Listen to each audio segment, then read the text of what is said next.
Hello, everyone. It's the end of the day, so I imagine your energies are draining, and I'll try to manage that a little bit. Of course, the guys from Neufund did a great job infusing you already with some solid vibes. But let's, before we dive into yet another panel, let's check who's in the room. Because what we're going to talk about is relevant for startups, for investors, and for industry players. So, where are the startups in the audience? Show us. Where are the startups? All right, look around. Where are the investors in the room? There's money there. Okay, where are the industry players in the energy industry? All right. Then who's left? Who doesn't fit in the category? Only a few, right? So you know who's here, and you know how to use the last bits of these days to really connect. Let me first talk a little bit about what we're going to talk about, because the Valley of Death. Whom of you has ever been in the Valley of Death? Some guys in the front row, yeah, over there. Who is currently in the Valley of Death? Yes, there are a few people in the Valley of Death. We should help them. Let me explain the concept of the Valley of Death, to be sure. You've got two hills, right? There's one mountain here and one mountain there. On that one mountain, there are startups or potential startups that get encouraged by their friends, their families, and other fools to go into the valley, to start a business. So they maybe use an incubator, or they just start off and they go into the valley, thinking that it'll just go to the other side. Where is the other mountain? The other mountain is the mountain where the investors are, and the money is, and the industry is waiting to welcome them, to work with them, and to make money on them. Right? Then this in-between region, the Valley of Death. It's a scary place. There's no food. There's despair. There's no tools. There's no one there to help you. And you have to get across. So, the organizers of this event suggested, why don't we build a bridge across the Valley of Death? Then we don't have to go there anymore. Wouldn't that be amazing? So the question is, can we build a bridge across that Valley of Death? My name is Freerk, Bisschop. I work for Rockstart, and Rockstart is a company out of Amsterdam that is loving startups because we think they are the rock bands of business. And like rock bands, they want to go on stage and be famous and sell a lot of records, but before they go there, they just have to hire a van, go to many different small stages, play without an audience, and hopefully they'll make it to their final stage. So there's a lot of parallels between rock bands and startups. All right, after having introduced that, let's have a panel to discuss this, because we need some wisdom. So, panel, can I invite you to come over? Libby, can you come first? Ladies and gentlemen. Welcome, Libby. Please be seated. You're with Breakthrough Energy, and I'll ask about that later, but let's get the other panelists first. Then we've got Ulrich from BayWa. Here's Ulrich Seitz.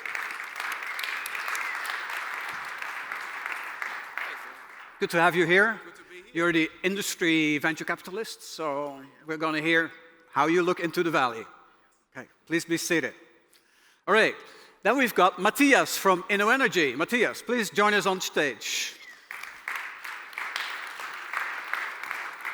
I believe you're already building bridges across the whole valley, huh? So we have a bridge builder here as well.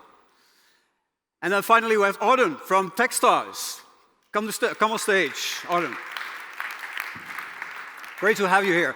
I think you're a good companion to those startups going through the valley, aren't you?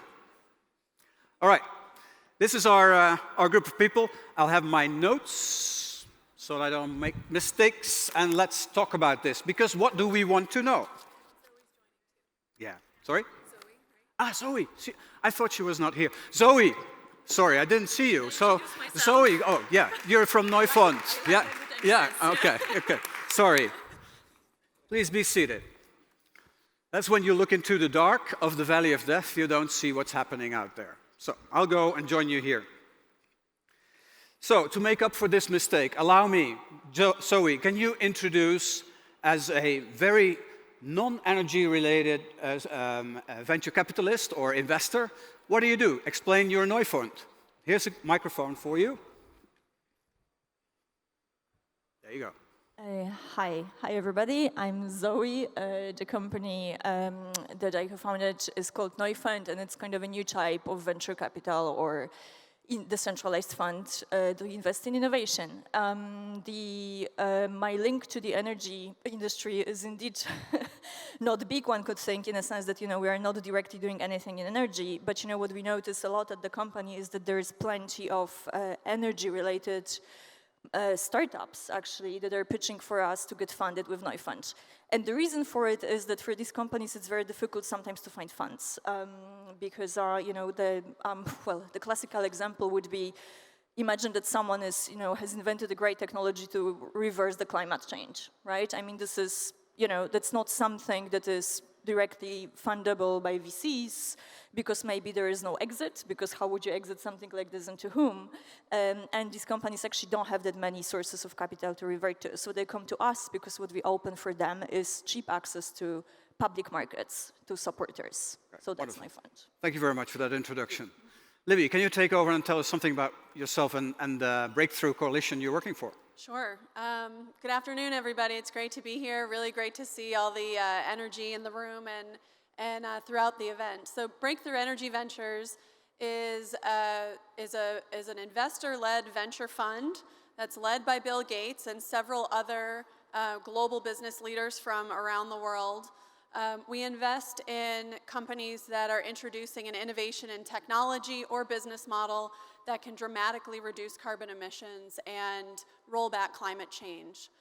We're a for-profit investment fund with around $1 billion in committed capital. And our thesis is that you can build big, profitable companies that will define the future economy while also reducing carbon emissions, and that they can represent very profitable investments for investors as well, and that those successes will breed other successes and more investment dollars will come into this sector. So we invest in energy, transportation, buildings and the built environment, manufacturing, and also food and agriculture. Thank you so much. If you hand the phone to Ulrich, who's at a utility but investing in startups. So please explain. Oh, we're not really a utility. At our core, BayWa is a project developing company. For wind and PV, we do that worldwide. And I couldn't agree more to Breakthrough Energy Ventures because we have exactly the same focus. Our claim is we invest with a purpose, and we take that very, very serious. So we have a wonderful portfolio company here called Blixt, who is saving 24 million tons of CO2 only in the residential market in 4 countries in Europe. So they have a major impact on our overall business activities and the goal to reduce CO2 emissions. At BayWa Energy Ventures, we are focusing on business models for digital energy solutions, for storage, and also we are looking deep into e-mobility. Those are the 3 pillars of our investment strategy. Okay, wonderful. Thank you very much. Then let's give the hand to Matias at InnoEnergy. Can you explain what you do? Sure. Yeah, the InnoEnergy is basically an accelerator of sustainable energy technologies in Europe. We're funded partly by the European Commission through the EIT, but also we have private shareholders. Our goal is, to basically develop in Europe technologies to help us solve the issues regarding sustainable energy. Since we started operations in 2010, we've looked at more than 4,000 ideas, and we've helped more than 220 companies through our acceleration program. We have an equity model, so we take shares and we try to accompany the startups that are successful all the way to the exit. Wonderful, thank you. And finally, Audun, TechStars. Thank you. So I'm Audun Abelsnes, the guy with a very difficult name. It's actually so hard that every time I buy coffee at Starbucks, I say I'm Peter, because it's impossible to say my name, Audun Abelsnes. Yeah. So I head up TechStars Energy in partnership with Equinor, Kongsberg, and Capgemini. And for those of you who don't know TechStars, it's probably one of the world's biggest accelerator networks with 50 programs all over the world. And I head up the energy one, which is based out of Oslo, Norway. And what we do is basically what you said in the beginning. We build the bridges, because this sector is so inherently hard to make it in, the energy sector. And we couple all the 10 startups that we take into the program with the huge corporates that we work with in TechStars Energy. And that's my passion in life, and that's what we do. Last year, 8 out of the 10 companies we took in managed to do that. So 80% of the companies actually are in business now with our corporate partners, which is cool. All right, so that's enough for an introduction, but let's start a discussion and get through some talking points. Because one of the statements people make that startups have to go through a valley of death anyhow, but it's a deeper valley and more difficult for energy-related startups. Do we all agree? No? So, okay. We can have a discussion on that. You think it's harder for energy startups, so please, Audun, explain why. I think it's harder because, well, energy is broad, right? But if you talk about energy that involves hardware also, it is slower, it takes more time, it's more expensive, and it is harder to reach critical mass within the big energy companies. All right. And that's what we try to Let's listen from your, what's your viewpoint? So I think when you're talking about hardware companies, I almost agree. They're having a harder time, that is true. For software companies, I see it a bit different. When they have the right partner at the right time, the right sales multiplier, the right CVC with a good strategic upside, I think then they can have a really good time from the very beginning, and they don't need to bridge any gap. So it's all about timing. And I think Peter mentioned that as well. The most important critical success factor, thanks Peter for that, is timing. And I fully agree on that. But Zoe, looking at it as a bit of an outsider to the energy domain, what do you think? Is it more difficult, or is there a reason why you're not that much involved yet in energy, because the valley of death is smaller, or what do you think? Well, I think that we're not that involved in energy yet because we haven't started yet. But looking at the pipeline, I think we're going to be more involved than we ever expected, actually. And but the reason for this, for us in particular, is that I get the impression that for energy-related startups, for energy-related innovation, it is very difficult to get access to classical source of funding. I mean, energy is one of the sources, but there's not that many. VCs, that would be keen to take such risk, right? And often these companies, when I look at the business model they have, they don't necessarily follow the classical VC scheme, which is, grow super fast, develop your product at all costs, don't care about whatever is happening around you, and then do a huge exit or an IPO and return ROIs of 30x or whatever, right? These companies often have longer life cycles, more linear growth, and returns are maybe, not 30x, but maybe 2x or something like this, which is a great return, right? Just not for the venture capital. So I think that we're actually going to see a lot of this happening here at Neufund. And as I said, we have a huge pipeline of companies that are doing energy, surprisingly huge. Yeah. All right, Libby? And a lot of people confuse the valley of death with capital intensity. You hear that energy startups and hard tech startups are extremely capital intensive, but if you think about some of the largest business model innovation companies that are maturing today or have recently IPO'd or approaching IPO, they've raised billions and billions of dollars. So it's not necessarily about capital intensity to bring an innovation to market. What's key is proving value accretion and step-ups in value along the way to preserve what you've developed at the beginning. And then also for hard tech startups, finding a first market to enter where your technology may be competitive against products that you may not ultimately compete with, but allows for a stepping stone and allows for that ability to build value and prove value along the way to your final destination market. All right. Well, that gives also some ideas of what you're looking for in a startup to be able to do. But I think Matias has been working with many of those, passing that valley. Exactly. So can you comment on I that? think just before I explain what we do for technology-intensive companies, we try to build a portfolio of both breakthrough technologies that may require a good amount of capital, but also business innovation, incremental technologies in O&M, etc. That will be less capital intensive. But what we do in our portfolio is we basically do a technology assessment from day one, and we try to find a clear technology development roadmap, which is something that it's often overlooked. So basically we try to do sort of a step gating process, and we also often tell the startups that you need a quick win, so you need to have a minimal viable product to show.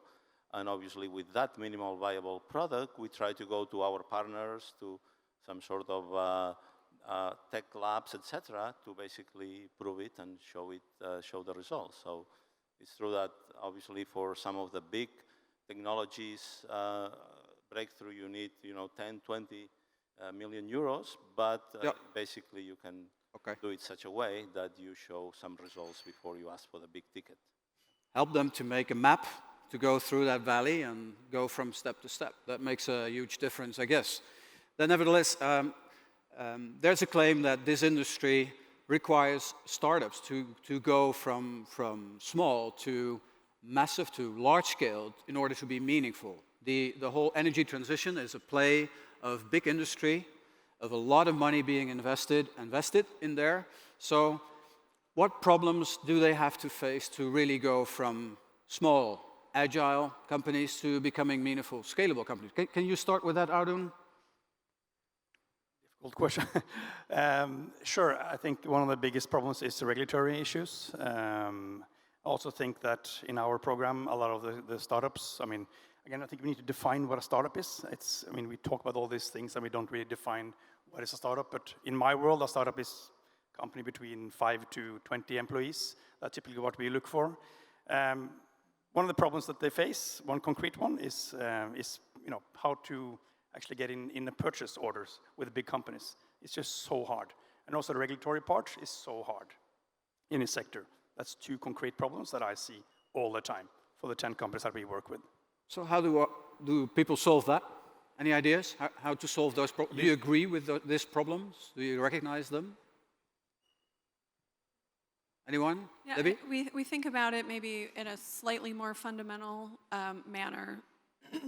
I think it's about the markets that you play in and the scalability of your technology or business model.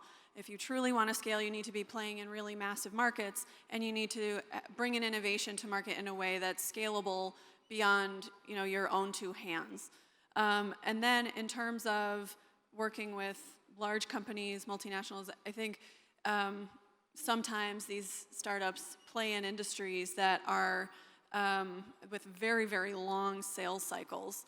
And that also speaks to first markets. How can you de-risk those sales cycles to see some early traction? Or how can you start by introducing some sort of technology or service to those customers so they get kind of in the habit of paying you for something as you start to bring the full technology to those customers.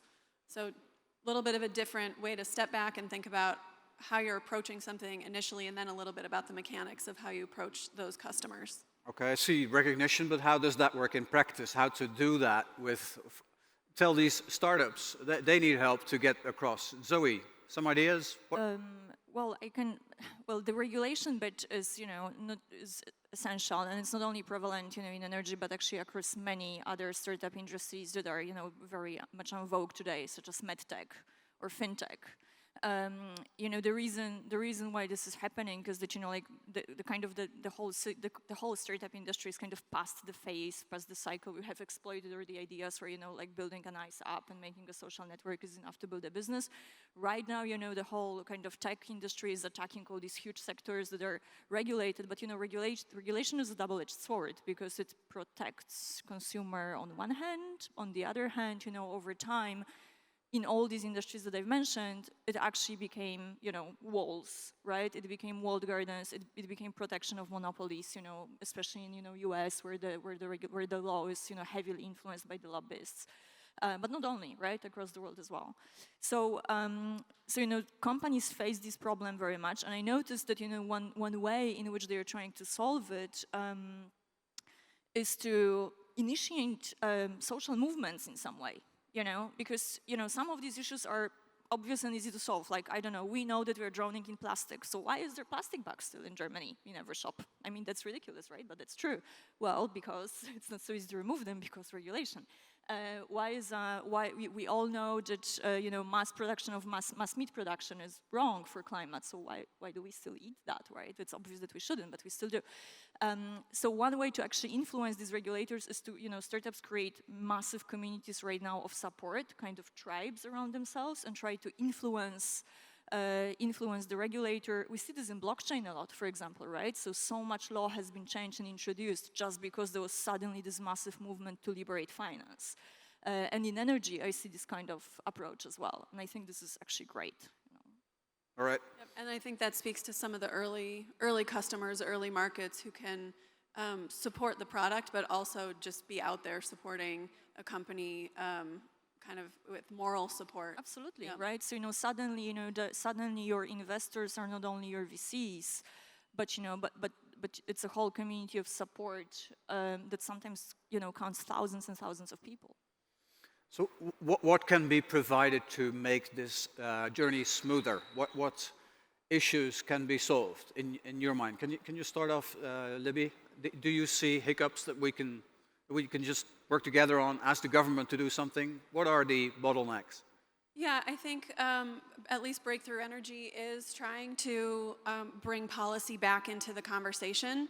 I think 10, 15 years ago, a lot of investors were faced with the realization that changing things in this industry is challenging, and they started to find ways to introduce innovations without changing policy.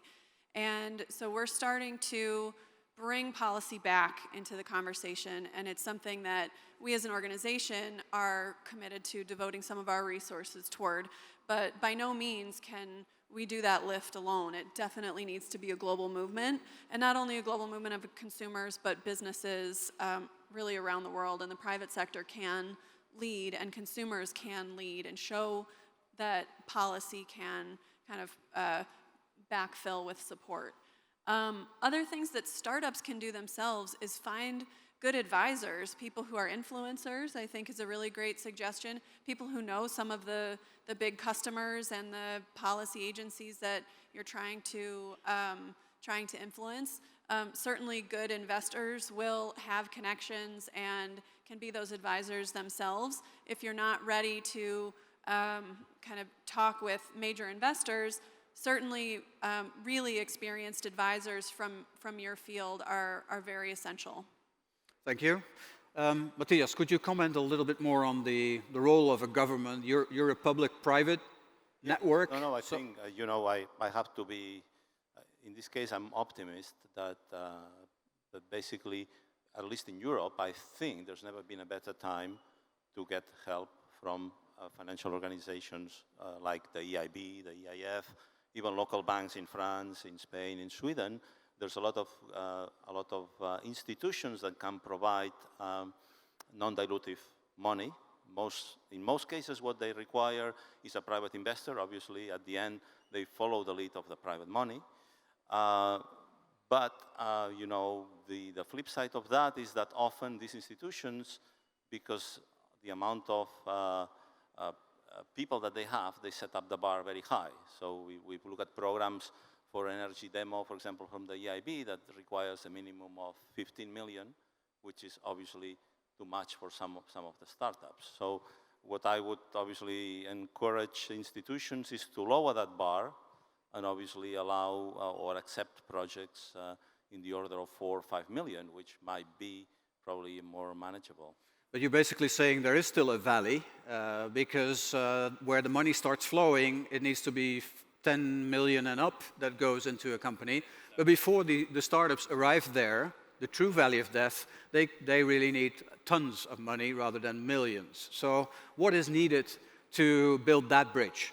Yeah, and just going back to the issue about dealing with big corporates, I think what I'm seeing, at least personally, that a lot of corporates are becoming very much believers in open innovation and not only investing in companies, but opening the doors for pilots. I think we've talked with a couple of big utilities in Europe, even the oil companies, that are saying we basically don't want to invest €500,000 in this company. What we want to open the door so they can do a piloting in our facilities, and basically that will lead eventually to a more fruitful relationship with the startups. Actually, what you do, huh? This is very close to my heart. So one of the cool things about my job is I get to travel the world and talk to insanely clever founders in the energy space. And 99.5% of all those companies are telling me that, Audun, can you help me with one thing? And that's access to decision makers in large corporates. Not just access to the organization, because we need to know that that person they connect with actually has decision power. And this is two very different things to talk about, right? So I also teach innovation, and we call these things innovation theater in the academic world. It becomes a theater because large corporates think it's so cool to work with startups, and it's just something they set up, and they, it doesn't really mean anything. It becomes an innovation theater, a frame that's nailed by Steve Blank from Stanford in the States, a professor there. So all the startups are telling me, give me access to the decision makers, and then I can take it from there. I think if we want to help startups in the energy space, we have to all work together to give startups access to decision makers in energy companies that actually would like to do what you said, have a pilot and test it out. That matters so much for our startup. And I think to your question about before you even get to that point, we've seen a lot of really promising public policy instruments and public-private partnerships being developed and launched. Let's see, maybe a little less than 10 years ago in the US, ARPA-E was launched, the Advanced Research Projects Agency for Energy. Germany has now announced a similar mechanism. Bill Gates and the Breakthrough Energy Coalition worked with policy leaders from around the world to gather leaders to commit to increasing their R&D spending for clean energy technology. And Germany is a great example. They've committed to increase their R&D spending by 45%.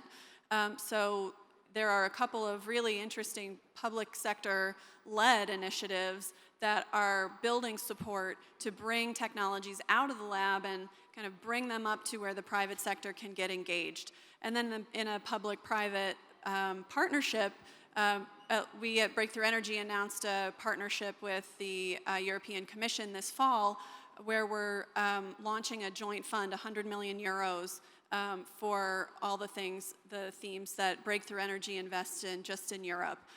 So we're now starting to see kind of a resurgence in support around the world from the policy side and also in public-private partnerships that can hopefully pave the way for startups to then make meaningful outreach to large corporations and long sales cycle entities. Wonderful. Looks like you want to add something, Ulrich. So, Freerk, when we talk about the value of death from this holistic view, then I think it's all about a culture towards risk. Because the reason why so few VCs are investing at an early stage is pretty clear. The businesses are very risky. It's overall even unlikely that they are successful. So you need a huge portfolio, and still you have a very, very high failure rate. So from a pure financial point of view, if you are not really deep into a market or a technology that you can judge, okay, if I invest, I can bring in 2 top customers for that company and give them the decisive leap to be successful in the market, then I would always say no, because it's just too risky, and from a financial point of view, it makes no sense. Okay. But it might help to invest in more startups to have a few successful ones. Exactly. You need a huge portfolio for that. You need a huge portfolio. And I think technology can help us there too. I believe, Zoe, you're launching a way to use blockchain technologies as a key to the investment process. as well? Is that something you are working on? Whether we're using technologies as key to investment process? Yeah? Yeah. Yeah. Can you explain how that works and why that is helping the industry? Yeah, so we are, we are actually, the Neufund is actually an investing platform rather than a fund. Sometimes it's compared to funds, but it's actually a way to get funding by building a syndicate, in which you can have as many stakeholders as you want, from, just a few huge funds to thousands or hundreds of thousands of retail investors and people. And it's kind of comparable to a public offering in the sense that people just start signing up to an investment agreement, buying shares or equivalent of shares in that company, signing up to subscribing to the terms, and the whole process is based on technology on smart contracts, so-called, which is which is basically allowing for this whole process, of managing a huge cap table of investors, managing dividends, managing shareholder resolutions, and making this whole process very easy, right? So kind of making almost a public offering, from small company to huge company at very low cost. And there's also, about 5,000 investors right now on our platform that are ready to invest in these companies, but these offerings are open to everyone. What companies like about it is that this is also a way to build communities around their projects, because everyone can invest, from 10 euro to thousands or millions of euros. So we all could be investors next to, I don't know, Andreessen Horowitz in the same round. And shareholders, therefore, and stakeholders' interests are pretty much aligned in processes like that. Okay, great. We have to try and wrap something up here in course of time. So shall we briefly discuss the original thesis of this, building bridges across the valley of death? I'd like to ask each one of you, do you think that those bridges are needed? And in what way can you help to establish the bridges that are needed to cross there? Libby, can I start with you? Sure. Yeah, I think the bridge across the valley of death is needed. It starts with founders. Public policy has a role to play. Private sector has a role to play. I think we look for founders that are incredibly dedicated, who can bring other people into their idea, who are addressing a large market, who have a unique technology or business model innovation that's highly defensible, and at the end of the day can make a really meaningful impact and build a big company. And I think when you have an idea like that, it's the seed for support following you and support being built under you. And there is a role to play for all the different stakeholders in supporting entrepreneurs across the valley of death. Wonderful. Ulrich. Yeah, I think I have a very clear answer to that. As a strategic oriented corporate VC, you have the possibility to bring in some upside. When the organization of the corporate VC is exit driven. I think then you can combine the best of two worlds, financial returns and a strategic upside for the startups, meaning you are bringing in new customers, because this is the most important thing for startups. I think it's even more important than finding investors. Clear. Matias? Yeah, I'm going to go back to my original thesis that basically if you have a technology that requires a lot of capital to be developed, make sure you have a clear roadmap and clear success or quick wins in each.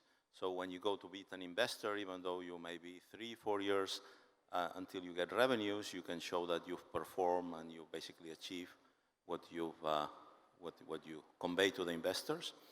And the second thing is, get into the network. Obviously I will say InnoEnergy, but other networks that can make this introduction to corporates and can basically leverage their contacts.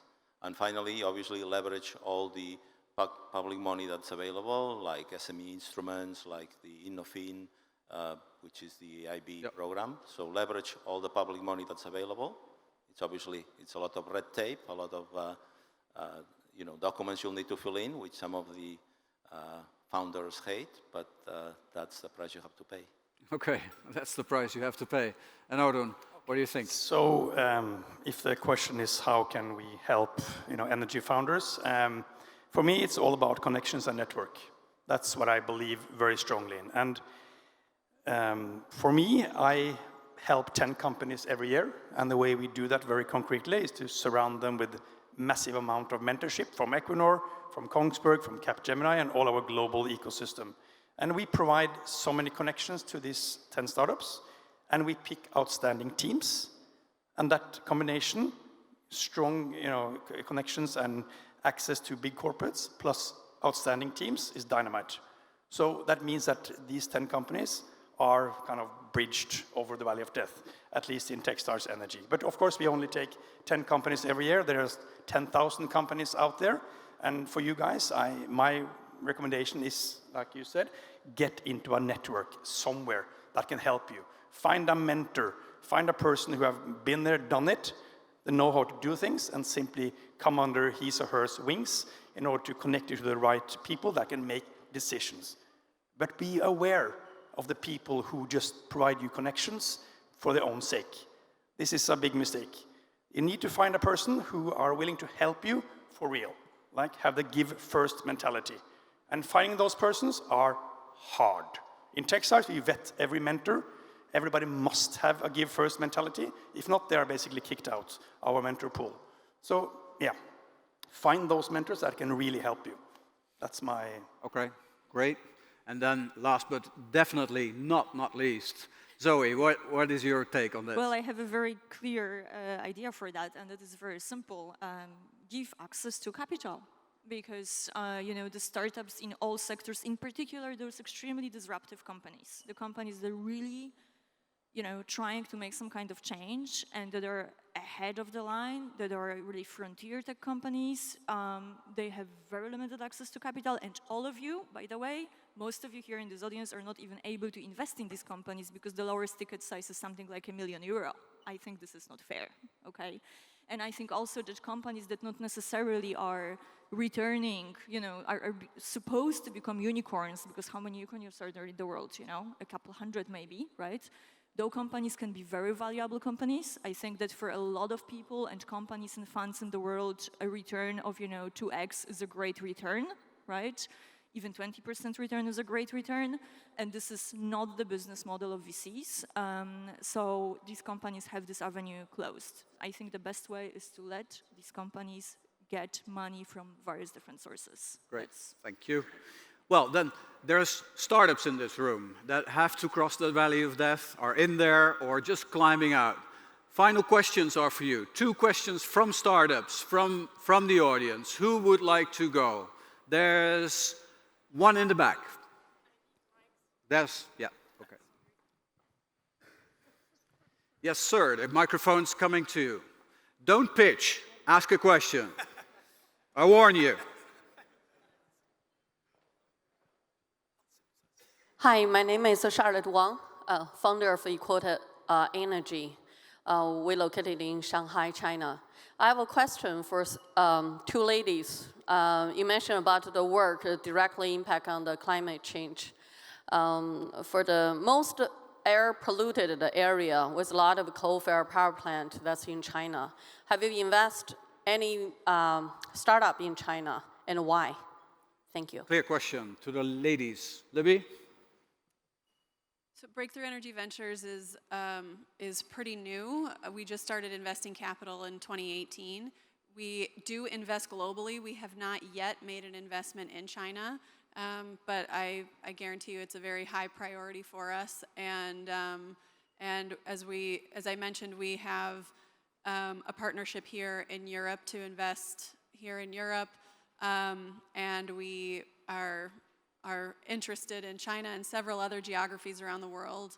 We've already invested in Europe, in Sub-Saharan Africa, Australia, commercializing in India. Haven't quite made it all around the world yet, but we look forward to the opportunity to do that. I need to cut it short because we want to have 2 more questions from startups about their journey across the valley of death. Bring them on. Sir. I'm open to Shanghai China startups as well.